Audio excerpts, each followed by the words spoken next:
And so my challenge for us this morning, my challenge for you, for me, who in your life can you reach with the gospel? Who in your life can you reach with the gospel? We all have someone. Maybe they're your coworker.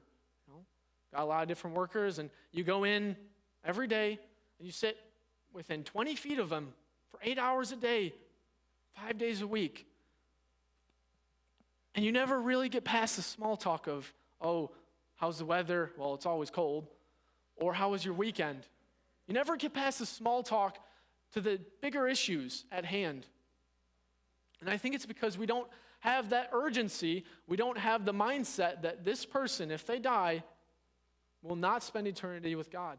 But once we restore that mindset to ourselves and have that attitude, we will have the urgency of the gospel that Jesus Christ had.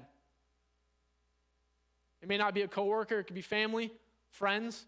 It might even be people you've tried to present the gospel to already.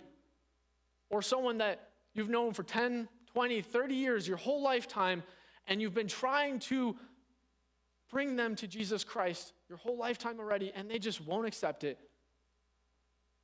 Don't give up. Don't give up on them, because we never know when people will believe. We never know when God will work in their heart to allow them to believe. We don't know what God's doing in their lives. And as Jesus even mentioned in the passage, often one person sows and another reaps. We may be the person speaking the gospel into their ears for many years, and we may not be the person that gets the joy and the benefit of seeing them actually come to Christ. But sowing is just as important as reaping. And so lastly, once we identify that person in our lives, whoever it is, I want you to think of a real person that this week you will talk to about Jesus Christ. It doesn't have to be a 30-minute full presentation of the gospel, but just tell them the good news. They're loved by God, and see where the conversation goes. But once we figure out who that person is, which ingredient are we missing? Is the next thing I want us to think about and examine. Which ingredient are we missing? Is it grace or is it truth?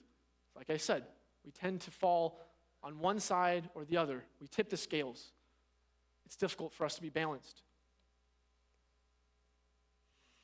We tend to either be strong truth or strong grace.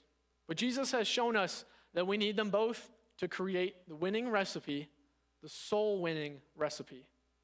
So how will you work on that balance this week? How will you show more grace in your speech?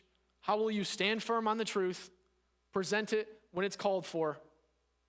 And remember Jesus' words to his disciples in verse 35. I tell you, open your eyes and look at the fields.